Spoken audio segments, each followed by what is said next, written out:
नमस्कार दोस्तों, OCN network में आपका स्वागत है। मैं हूं ओमकार चौधरी। हमारे साथ भाऊ जुड़ गए हैं। भाऊ का स्वागत कर लेते हैं। भाऊ प्रणाम, नमस्कार। बहुत स्वागत है।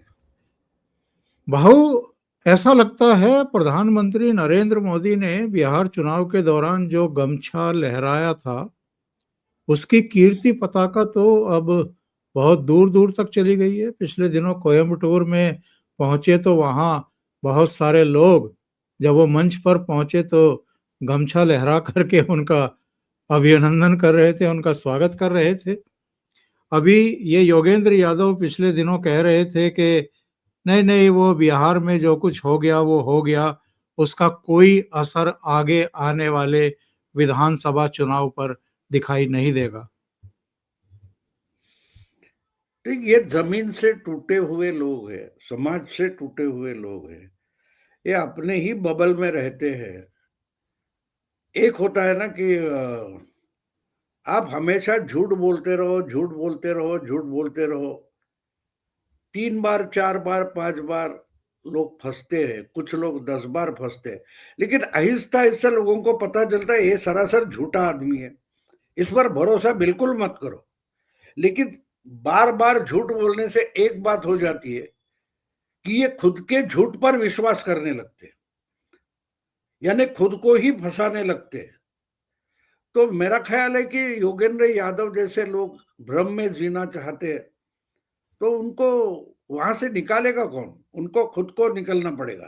देखो, एक बात मानवी मानसिकता की भी होती है। आप डूब रहे हो तो आपको कोई बचाने आएगा, तो आपको भी प्रयास करने पड़ते हैं। आप अगर बाहर निकलना नहीं चाहते और मैं आपकी मदद को आ जाऊं, तो आप मुझे भी डुबा लोगे। इसका कारण ये होता है कि आप अगर कुछ कोशिश नहीं करना चाहते, तो आपकी कोशिश ना होने के कारण आपका जो वजन है उसको डेड वेट बोला जाता है। अगर आप भी प्रयास कर रहे हो, मैं भी कर रहा हूं, तो आपका वजन कम हो जाता है मेरे लिए।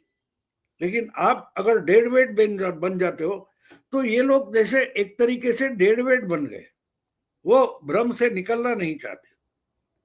और जो इनकी इच्छा है, विशफुल थिंकिंग है, बस उसको सच मानना चाहते कि ऐसा कुछ नहीं। अब बिहार में मोदी की तो लहर नहीं थी, मोदी का कुछ नहीं है तो क्या बोलते, नीतीश का है। अरे नीतीश तो लड़खड़ा रहे थे, नीतीश मुख्यमंत्री नहीं हो सकते, लोगों के नजरों में भरा है। अब लोगों की नजर में आ चुका है तो लोग नीतीश पर भरोसा नहीं करेंगे, ये बोल रहे थे। तो ठीक है, अब लोग उनको उनको सीरियसली नहीं लेते, सीरियसली नहीं लेते। क्योंकि अगर आप जो बोल रहे हो, भविष्यवाणी हो या सामने की बात हो। मुझे याद है जब बिहार का चुनाव शुरू नहीं हुआ था, 3-4 पहले जो एसआईआर का मामला चल रहा था, राहुल गांधी ये जो प्रेस कॉन्फ्रेंस किया था, पावर पॉइंट प्रेजेंटेशन दिया था, उसके बाद यही इंसान चंडीगढ़ में बैठकर इंटरव्यू कर रहा है और बोल रहा है कि मैं आपको जमीनी हकीकत बताता हूं। अब चंडीगढ़ में बैठकर बिहार की जमीनी हकीकत, यानी इनको जमीन का पता नहीं। वो कोई दुष्यंत कुमार की हिंदी कविता है ना कि तेरे पैरों तले जमीन में नहीं, अजूबा ये है कि तुमको ही उस पर तुम्हें यकीन नहीं, यकीन बस। नहीं। हाँ। हाँ, तो बिल्कुल ऐसी हालत है इनकी। तो इनको क्या पता चलेगा कि शायद नरेंद्र मोदी जी जो शपथ विधि में बोले थे नीतीश के कि बिहार से होकर ही गंगा बंगाल पहुंचती है, तो यानी बिहार का जो चुनाव नतीजा है उसका परिणाम बंगाल में दिखाई देगा। यहां निर्देश था प्रधानमंत्री का, तो ये दिखाना चाहते हैं कि प्रधानमंत्री का वहां कोई होगा नहीं, ये ऐसा कुछ बिहार का कोई प्रभाव होने वाला नहीं है। वरना नेपाल का प्रभाव बिहार में हो सकता है, नेपाल का प्रभाव महाराष्ट्र में हो सकता है, लेकिन बिहार का प्रभाव बंगाल में नहीं हो सकता। कितनी अजीब बात है। यानी कोरोना आपके पड़ोसी को हुआ है और आपको नहीं होगा, लेकिन गाजियाबाद में बैठे और रहने वाले ओमकार चौधरी को कोरोना हो सकता है। ये जमीनी हकीकत है योगेंद्र यादव के लिए। तो इनकी जमीन अलग है, उनका अंदाज अलग है, उनका नजरिया अलग है, और जो आंखों को दिखता है वो उनके नजरिए में आता नहीं। तो हम क्या कर सकते? हम उनके लिए दुआ मांग सकते, प्रार्थना कर सकते, उससे और कुछ नहीं कर सकते। ये सारे के सारे रणनीतिकार और विश्लेषक और ये भविष्य वक्ता, राजनीतिक पंडित, ये सब ऐसे ही होते हैं क्या भाऊ? एक वो प्रशांत किशोर थे जिन्होंने कहा था कि नीतीश कुमार की 25 सीटें भी नहीं आएंगी और 25 से 26 भी आ गई तो मैं राजनीति से संन्यास ले लूंगा। अभी मीडिया ने जब उनको घेरा और पूछा कि आपने तो ये कहा था, तो उन्होंने कहा कि मैं किस पद पर हूं जो इस्तीफा दे दूं। नहीं नहीं, वही से पता चलता है कि वो रणनीति का। देखो, मैं अभी आपको बहुत पुरानी बात बोलता हूँ, लगभग 35-34 साल पुरानी बात आपको बोलता हूँ। जब 91 में नरसिंह राव सरकार बनी थी, तो आपको याद है नरसिंह राव तो पिक्चर में थे ही नहीं। राजीव गांधी चुनाव लड़ रहे थे और वो टेररिस्ट अटैक में मारे गए, और उनकी जगह फिर जो कुछ कांग्रेस को ज्यादा सीटें मिली थी तो उससे नरसिंह राव को कांग्रेस अध्यक्ष बनाया गया था और वही प्राइम मिनिस्टर बने थे। तो उन्होंने मनमोहन सिंह को सरकार में लाया, फाइनेंस मिनिस्टर बना दिया था। तो उन्होंने मुझे जहां तक याद है कि पहले ही संसद के अधिवेशन में, सत्र में बोल दिया था कि जो राजीव गांधी ने मैनिफेस्टो में कहा है कि 100 दिन में महंगाई कम कर देंगे। तो ये तो अर्थशास्त्री थे, पॉलिटिशियन थे नहीं।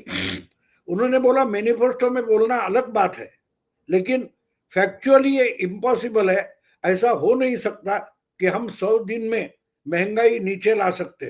तो कांग्रेस वालों ने, एक तो राजीव गांधी की मृत्यु हो गई थी और राजीव गांधी के बारे में इतनी इमोशंस थी कि कांग्रेस वालों ने इतना बवाल खड़ा कर दिया कि इस अर्थशास्त्री ने खुद का ही गला दबा दिया और मान लिया नहीं नहीं नहीं 100 दिन में हो सकता है। उस दिन से मनमोहन सिंह अर्थशास्त्री नहीं रहे। उस दिन उन्होंने सत्ता में रहने के लिए और राजनीति में टिके रहने के लिए उस अर्थशास्त्री का गला घोट दिया, और उसके बाद एक के बाद एक नई नई गलतियां वो करते गए। और 10 साल जब प्रधानमंत्री बने रहे तो दुनिया के सबसे अर्थशास्त्री थे और सबसे बुरी फाइनेंशियल सिचुएशन देश की करके निकल गए। तो ये बात होती है ना कि आप अर्थशास्त्री होते हो तो उसी में रहो, उसी में ईमानदारी से रहो, जो सचमुच दिखाई दे रहा है वो स्वीकार करो, उस पर बात करो। वो छोड़कर आप बायस हो जाते हो तो आपका सब शास्त्र वगैरह आपके काम नहीं आता। तो वही बात प्रशांत किशोर की है। प्रशांत किशोर जब पॉलिटिक्स में उतरे थे तब उनको ईमानदारी से पॉलिटिशियन होना चाहिए था। वो एक साथ पॉलिटिशियन और रणनीतिकार दोनों बनना चाहते थे कि मैं जब उतरा हूं तो बस मैं राजनीति भी सक्सेसफुल करके दिखाऊंगा। देखो, अमिताभ बच्चन एक्टर है, अच्छा एक्टर है, बहुत अच्छा एक्टर है, लेकिन अमिताभ बच्चन अच्छा डायरेक्टर नहीं हो सकता। शायद हो भी जाए, मुझे पता नहीं, लेकिन आज तक उसने कोशिश तक नहीं की है। इसका कारण उनको मालूम पक्का है कि मैं किस एंगल से अच्छा दिखूंगा ये मेरा डायरेक्टर समझता है, जितना मैं नहीं समझता। तो अमिताभ का जो सक्सेस है वो अपनी मर्यादा संभालने में है। प्रशांत किशोर की गलती वहां हो गई जहां उन्होंने उनके से लिए जो लक्ष्मण रेखा थी वो लांग दी।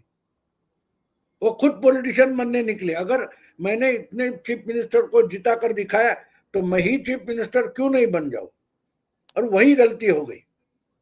क्योंकि पॉलिटिशियन एक अलग तरीके का मामला होता है, अलग तरीके का मामला होता है।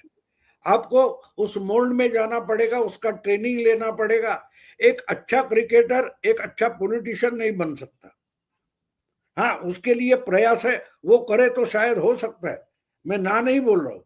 चेतन चौहान हो या गौतम गंभीर हो, ये भी क्रिकेटर से पॉलिटिशियन बने, लेकिन उस मोल्ड में आने के बाद उन्होंने पॉलिटिशियन बनने की कोशिश भी की। अगर ये लोग वो नहीं कर रहे, वो एक साथ क्रिकेटर भी है, योगेंद्र यादव हो या प्रशांत किशोर हो, वो दोनों वही गलती कर बैठे कि एक साथ दो दो डबल रोल करने के लिए निकले। बिल्कुल। अब प्रशांत किशोर की हालत आप देखो, प्रशांत किशोर बिल्कुल केजरीवाल के मोल्ड में चला गया। आपको याद होगा केजरीवाल ने दिल्ली की विधानसभा में 28 सीटें चुनकर लाई थी और उसके बाद उनके दिमाग में इतनी हवा चल गई थी कि वो शीला दीक्षित को हराया तो मैं मोदी को भी हरा सकता हूं, उठकर वाराणसी निकल गए। और 400 से ज्यादा उम्मीदवार उन्होंने खड़े किए थे 2014 में, 434। उसमें 3-4 छोड़कर सबकी जमानत जब्त हुई थी। जी हाँ। प्रशांत किशोर की भी हालत वही है, 238 उम्मीदवार खड़े किए थे, 236 लोगों की जमानत जब्त हुई है। प्रशांत बिल्कुल। किशोर को अगर आंकना चाहते आप तो एक बात सीधी है कि सिर्फ 2 उम्मीदवार उनके छोड़कर बाकी सबकी जमानत जब्त हुई है। तो इनकी शुरुआत क्या हुई है, वो केजरीवाल जैसी हुई है। और अगर आप कोई नया परिवर्तन लाना चाहते हो तो इसके पहले 10-12 साल पहले जो परिवर्तन का एक आंधी लेकर आया था इंसान, इसका अनुभव क्या है, उसकी हालत क्या है, उसके बारे में लोगों का अनुभव क्या है, वोटर का अनुभव क्या है, वो भी देखना पड़ता है। वो बिना देखे लोग बोलेंगे लोग उल्लू बनते हैं, हम बनाते जाएंगे, तो लोग उल्लू बनने वाले नहीं। थोड़े समय के लिए होते हैं, लालच होती है, ये होता है वो होता है, लेकिन आज केजरीवाल की हालत देखो तो 2 हफ्ते बाद, 2 महीने बाद, 2 साल बाद प्रशांत किशोर की लाइन में उसी पंक्ति में उनको बिठाया जाएगा। भाऊ, आपने बिहार का जिक्र किया, प्रधानमंत्री का जिक्र किया, गंगा का जिक्र किया और बंगाल का जिक्र किया। बंगाल खास तौर से चर्चा का विषय बना हुआ है क्योंकि ममता बनर्जी कुछ ही दिनों के भीतर आज दूसरी बार सड़क पर उतरी हैं और एक मार्च का नेतृत्व किया और उसके बाद उन्होंने कुछ बयानबाजियां की हैं। उन्होंने कहा है कि अगर मुझे नुकसान पहुंचाने की कोशिश की गई तो भारत को हिला करके रख दूंगी और बीजेपी को मिट्टी में मिला दूंगी। उनका कहना यह है कि एसआईआर के जरिए मुझे कमजोर करने की कोशिशें की जा रही हैं। ममता बनर्जी बहुत डरी हुई हैं क्या? बिल्कुल डरी हुई है, बिल्कुल डरी। अब मुझे अजीब एक बात लगती है कि ये लोग सबक क्यों नहीं लेते, मेरी समझ में वो बात नहीं आती। आपको देखो, एक सबक किसी के भी लिए हो, आपके लिए नहीं हो, लेकिन आप उससे कुछ सीख सकते हैं। अगर अभी अभी बिहार के चुनाव हो गए, उसमें एसआईआर के खिलाफ जो बवाल खड़ा करने की कोशिश की गई, उसके बावजूद जो रिजल्ट आए हैं उससे कुछ सीखना जरूरी है, लेकिन ये सीखना नहीं चाहते। अब इसको आप क्या करोगे? जो कुछ हुआ है, अब देखो जो बिहार में हो गया, उसके बाद महाराष्ट्र में स्थानीय इकाइयों के चुनाव शुरू हो गए, 3 दौर में होने वाले। पहले जो छोटी शहर होते हैं, नगर पंचायतें होती है, नगर पालिका होती है, वैसे 242 कुछ नगर पालिका को चुनाव अब शुरू हो गए, पर्चे भर गए। अभी 1 या 2 तारीख को वोटिंग होगी, दूसरे दिन उसका काउंटिंग होगा। उसके बाद शायद जिला परिषद या कॉरपोरेशन के चुनाव हो गए। उसके बाद यानी कॉरपोरेशन, जिला परिषद और नगर पालिका, ये 3 दौर में से एक दौर शुरू हो गया। तो इसमें भी फिर वही बिहार की गलतियां यहाँ की महाविकास आघाड़ी या विपक्ष ने की है, उनको भुगतना पड़ेगा। अब इससे ये सब तमाशा इन्होंने किया था, 1 महीना भी नहीं हुआ कि एसआईआर के खिलाफ, वोटर लिस्ट के खिलाफ राज ठाकरे, उद्धव ठाकरे, शरद पवार, सब कांग्रेस पार्टी वगैरह सब पूरा विपक्ष इकट्ठा हुआ, एक बड़ा मोर्चा निकाला गया, मीडिया में बहुत बड़ा बवाल हो गया और उसके 10 दिन बाद टाइम टेबल डिक्लेयर हुआ, चुपचाप लाइन में खड़े हो गए, उम्मीदवार चुनाव में उतारे गए।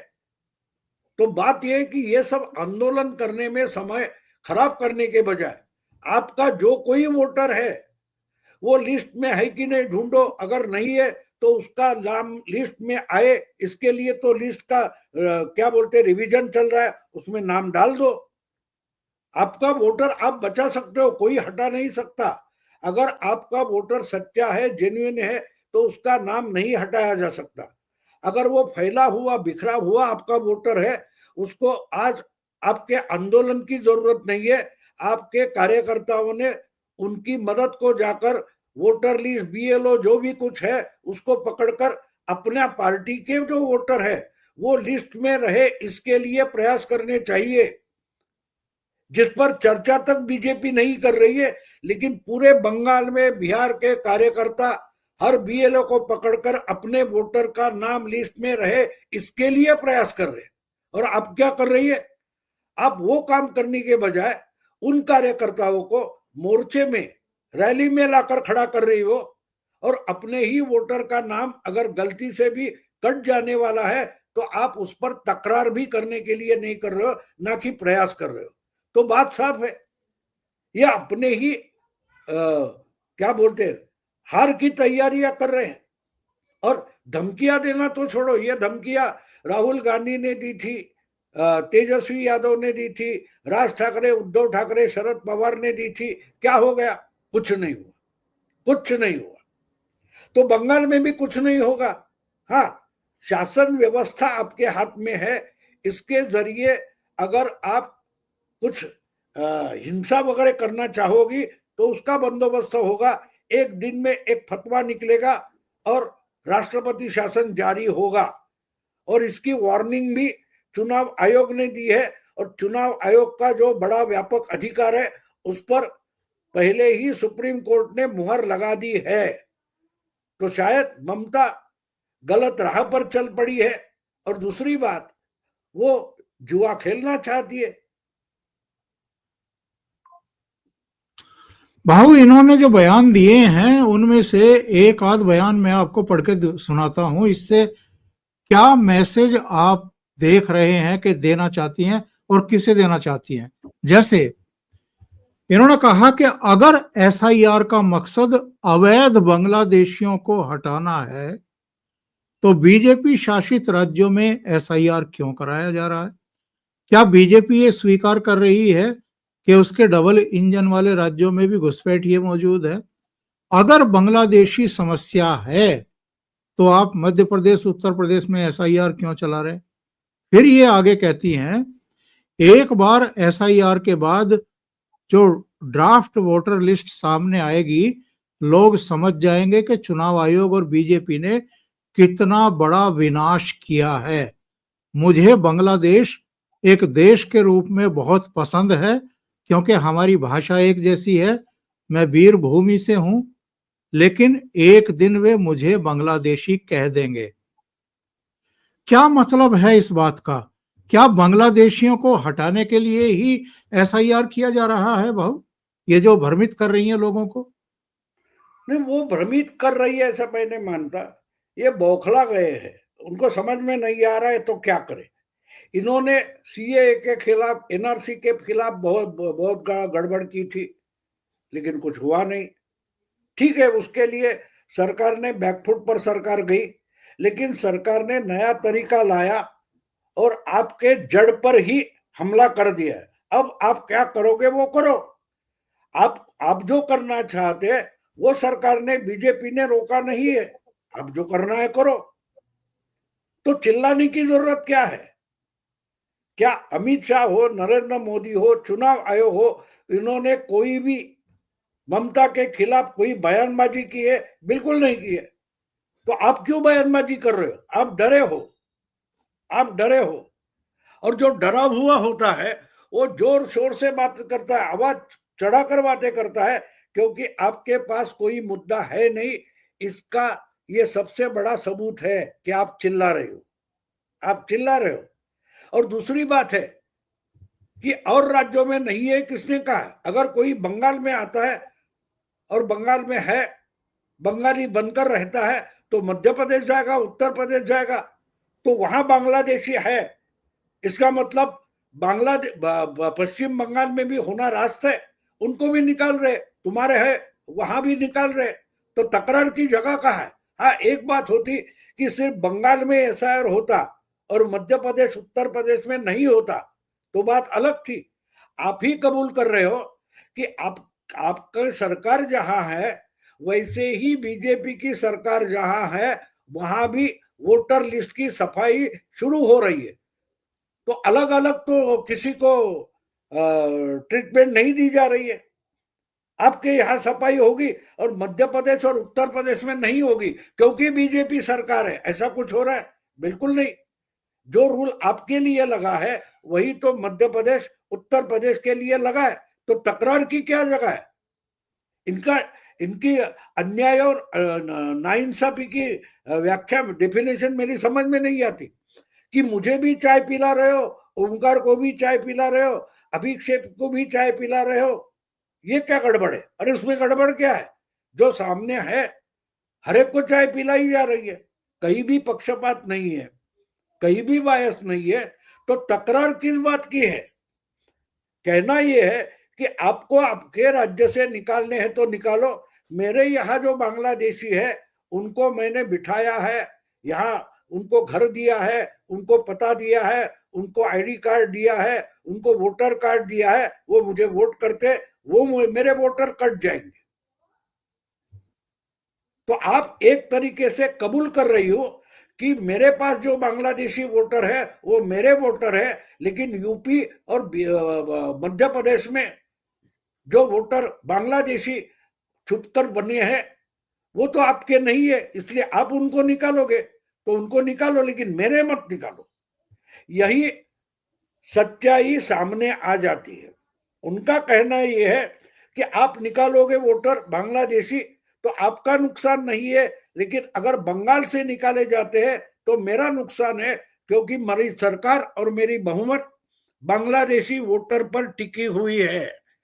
इसका एक तरीके से ये स्वीकारता है, कबूली जवाब है कि हाँ हमारे पास बोगस वोटर है, बांग्लादेशी रोहिंग्या वोटर है और उनको बचाने की मैं कोशिश कर रही हूं। इससे और क्या आप निचोड़ निकाल सकते हो? बिल्कुल नहीं, बिल्कुल सीधी बात बिल्कुल। है। भाऊ, लोकसभा चुनाव में ये ठीक है कि प्रधानमंत्री नरेंद्र मोदी और भारतीय जनता पार्टी को एक झटका लगा था।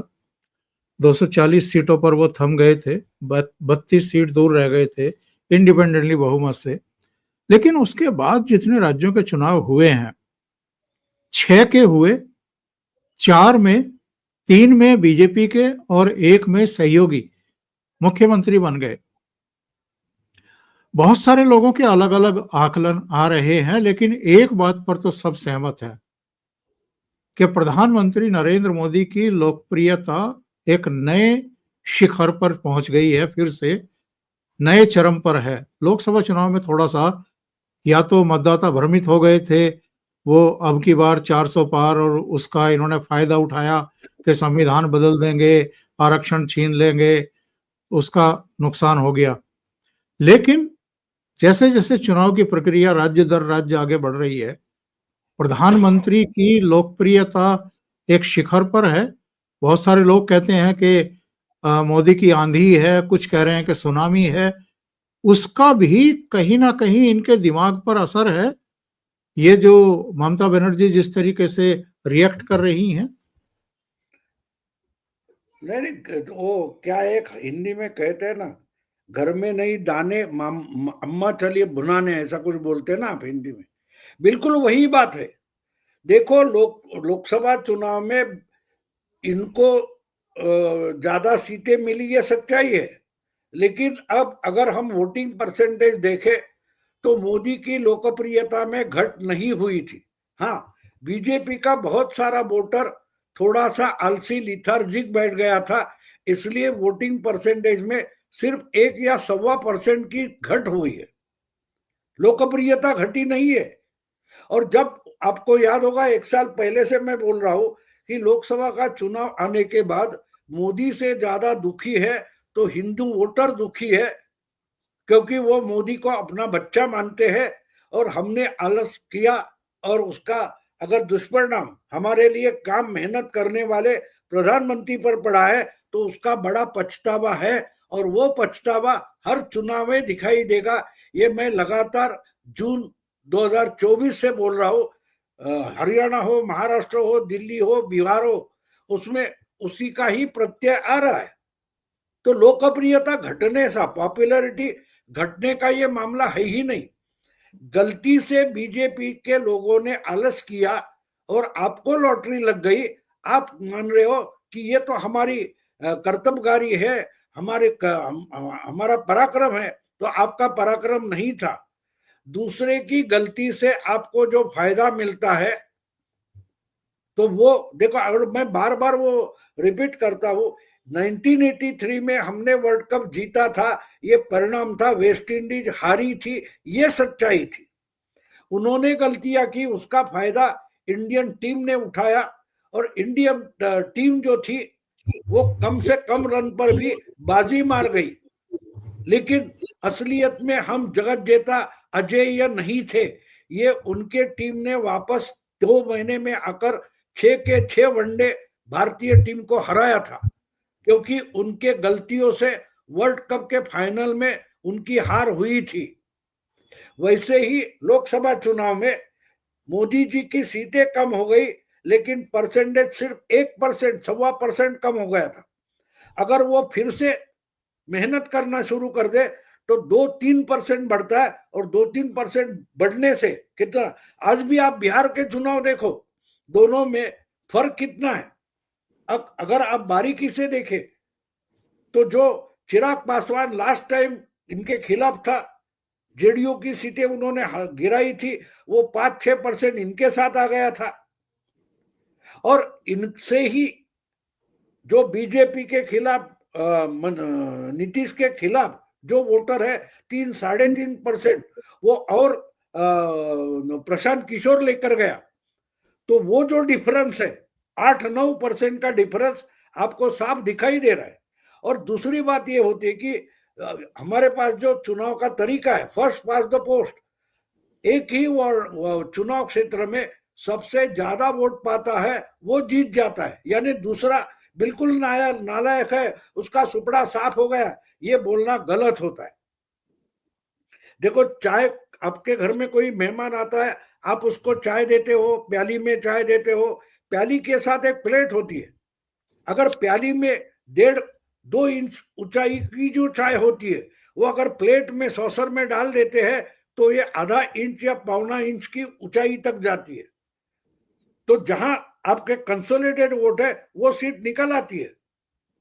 लेकिन अगर फैली हुई है तो वो सीटें जाती है, और इसलिए सुपड़ा साफ भी नहीं हुआ है महागठबंधन का, उनके वोट है, हाँ सीटें कम हुई है। और इसका और एक मैं आपको बोल दूं कि 2 चुनाव पहले कर्नाटक में कांग्रेस का वोट परसेंटेज बीजेपी से 2% ज्यादा था, लेकिन कांग्रेस की सीटें बीजेपी से 50 से कम थी, 50 कम थी। वही बात पिछले चुनाव में शायद मुझे लगता है राजस्थान में भी देखने को मिलती है विधानसभा की।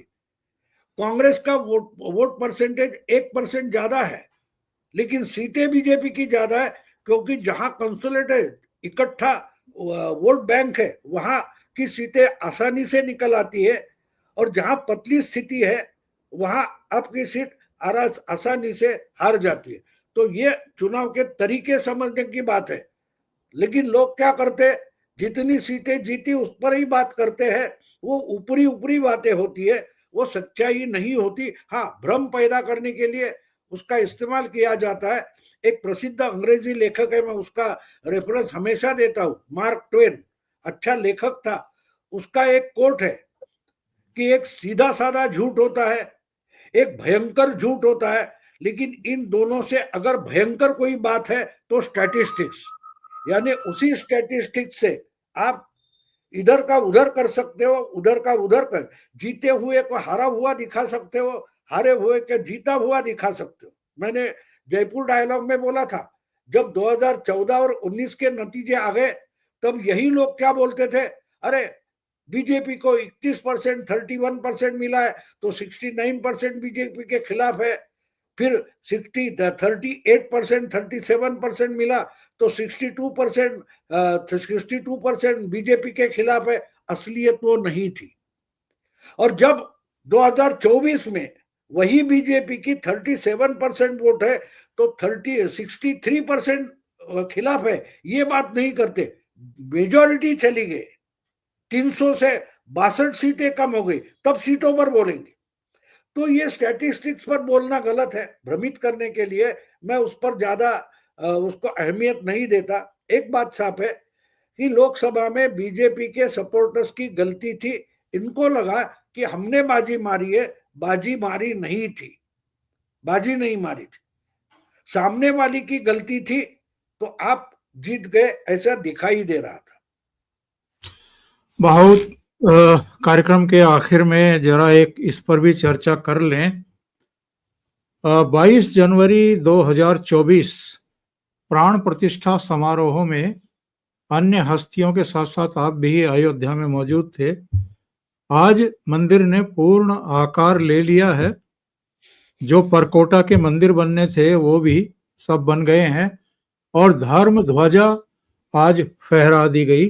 प्रधानमंत्री और संघ प्रमुख वहां थे, योगी आदित्यनाथ और गवर्नर भी थी। और इस बार वैसे चेहरे उपस्थितों में दिखाई नहीं दिए जिनको हम कहते हैं कि जानी मानी हस्तियां हैं। इस पूरे आंदोलन के दौरान जिनका भी किंचित सहयोग रहा है मंदिर निर्माण में किसी भी तरह का, उन सबको बुलाया गया था। हजारों की संख्या में लोग वहां मौजूद थे। ये जो धर्म ध्वजा फहराई गई है, इसका कोई संदेश, कोई संकेत, बहुत सारे लोगों ने कहना शुरू कर दिया है कि ये धर्म ध्वजा जो फहराई गई है, स्थापित की गई है, ये हिंदू राष्ट्र की उद्घोषणा आप समझ सकते हैं। ये बातें कही नहीं जाती, चीख चिल्ला करके नहीं बताई जाती। नहीं, बिल्कुल साफ है। देखो, विश्व गुरु ये जो शब्द का इस्तेमाल किया गया है वो आप समझ लो, जिनको समझना है वो समझेंगे, जिनको ना समझना है वो ना समझेंगे। लेकिन एक बात है, मैंने आपको याद होगा कि प्राण प्रतिष्ठा के प्रोग्राम में हाजिर रहकर मैं आया था, उसके बाद मैंने आपको बताया था कि मोदी जी या उनके साथी है, उनके दिमाग में जो विश्व गुरु घूम रहा है, उसका गुरुत्व मध्य अयोध्या रहेगा। अयोध्या का मतलब राम राज्य होता है, जिसमें किसी पर अन्याय नहीं होगा और सबको न्याय मिलेगा। ये जो कल्पना है, इसी की ये धर्म ध्वजा है। और मैं मानता हूं कि बहुत जल्दी दुनिया भर के बड़े बड़े राष्ट्र प्रमुख भी आकर अयोध्या में इस धर्म ध्वजा के सामने नतमस्तक हो जाएंगे। उनको हिंदू होने की जरूरत नहीं है, उनको खुद को हिंदू बोलने की जरूरत नहीं। हिंदू का मतलब ही सेक्युलर होता है, सब कोई भी किसी भी ईश्वर की श्रद्धा पालन करता है और इंसानियत से जीना चाहता है, वो अपने आप हिंदू हो जाता है, क्योंकि यही हिंदू मानसिकता है। हम कोई पीपल ऑफ बुक नहीं है, किसी किताब के आधार पर चलने वाले नहीं है। सच्चाई, ईमानदारी और अनुकंपा ये हमारे जिंदगी के आधार है। तो इसकी धर्म ध्वजा है और बहुत जल्दी अयोध्या ही देश दुनिया का एक महत्वपूर्ण केंद्र बिंदु बन जाएगा। आपको कहीं सुना, कोरिया की जो रानी थी वो तो अयोध्या की राजकन्या थी। तो पुराने हजारों साल पुराने जमाने से हमारे रिश्ते दूर दूर फैले हुए, वो आहिस्ता आहिस्ता वो पुराने रिश्ते नाते एक दूसरे से जुड़ने की कोशिश शुरू हो जाएगी। उससे हो जाएगा, वो संघ करेगा या मोदी करेगा, इस पर चर्चा करना, डिबेट करना फालतू की बात है। ये जिनको टाइम पास करना है या जो मोदी का तिरस्कार करते हैं, नफरत करते हैं, उनके लिए ही चर्चा की बात है, हमारे लिए नहीं है, हमारे लिए नहीं है। हमको मालूम है अगर हम सच्चे हैं तो सच्चाई टिक रहती है। और मैं बार बार जयपुर डायलॉग में भी बोला था कि मोदी एक सच्चाई है, और हम बार बार बोलते रहते कि सच परेशान होता है, पराजित नहीं। तो ये जितने मोदी को परेशान करना है करे, मोदी पराजित नहीं होंगे, क्योंकि मोदी मतलब सच्चाई है और हिंदू भी सच्चाई है।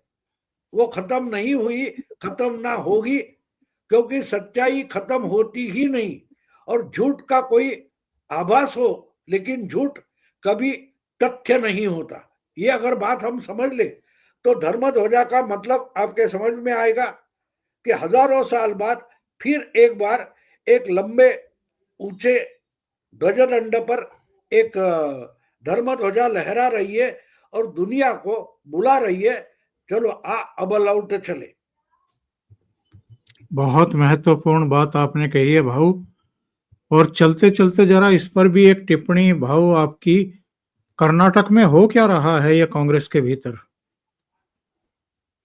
कांग्रेस टूट रही है, उसको किसी ने तोड़ने की जरूरत नहीं है, क्योंकि कांग्रेस पहले से कोई पार्टी नहीं थी, ये आभास था। कांग्रेस स्वतंत्रता आंदोलन से लेकर आज तक एक गठबंधन रहा है। तो अगर वहां एम्बिशियस लोगों के, महत्वाकांक्षी लोगों से एक दूसरे का टकराव हो रहा है और एक दूसरे से लड़ रहे, तो कोई नई बात नहीं मानता मैं। बहुत साल पहले, कम से कम 55 साल पहले इंदिरा जी से उस वक्त के जो सीनियर लीडर से उनका टकराव हुआ था 69-70 में, फिर 78 में हुआ, कांग्रेस पार्टी टूटी थी। उसके बाद ममता दीदी है, जगमोहन है, शरद पवार है, ये भी कांग्रेस से टूटकर बाहर निकले। बहुत उससे भी पहले चौधरी चरण सिंह कांग्रेस में थे, ये भी कांग्रेस से निकले हैं। क्योंकि कांग्रेस कोई विचारधारा नहीं है, ये सत्ता पाने के लिए इकट्ठा हुए एम्बिशियस लोगों का एक ग्रुप था। उसको ये आप आइडियोलॉजी मानोगे तो आइडियोलॉजी नहीं बनती। कांग्रेस कोई आइडियोलॉजी नहीं है, और इसलिए आइडियोलॉजी के आधार पर ना बना हुआ संगठन या पार्टी अगर टूटती है तो उसको आश्चर्य मानना गलत है। हाँ, एक बात है, इस पर ही अपना जिसको हम पोथी ग्रंथ वगैरह मान सकते हैं, उसको ग्रंथ बनाकर जो पौरोहित्य करने से अपना धंधा चलाते रहे, बुद्धिजीवी करके अलग अलग विद्यापीठ या अखबारों में संपादक बनकर, हाँ, उनको भूखे रहने का समय आ जाएगा। इसलिए वो उसको आइडियोलॉजी बनाना, दिखाना चाहते, साबित करना चाहते। लेकिन कांग्रेस कोई एक संगठन नहीं है, एक पार्टी नहीं है। वो टूटती है या टूटेगी तो मुझे आश्चर्य नहीं लगता। हाँ, बहुत जल्दी शायद गांधी परिवार से भी कांग्रेस विमुक्त हो जाएगी। बहुत बड़ी बात आपने कह दी भाऊ। भाऊ बहुत बहुत धन्यवाद आपका जुड़ने के लिए, इतना समय निकालने के लिए और महत्वपूर्ण मुद्दों पर चर्चा करने के लिए। दर्शकों से निवेदन है, अगर आपको ये चर्चा अच्छी लगी है तो लाइक जरूर करें। इसके अलावा इस वीडियो को फॉरवर्ड करें, शेयर करें ग्रुप्स में अपने मित्रों के साथ। अभी तक अगर आपने ये चैनल सब्सक्राइब नहीं किया है तो सब्सक्राइब कर लें, साथ में लगे बेल आइकॉन को दबा दें ताकि आगे आने वाले वीडियो और उनके नोटिफिकेशन आप तक पहुंचते रहें। भाव के 2 चैनल हैं, मराठी में प्रतिपक्ष और हिंदी में प्रतिवाद। दोनों को सब्सक्राइब करें और सहयोग करें। बहुत बहुत धन्यवाद आप सबका। नमस्कार।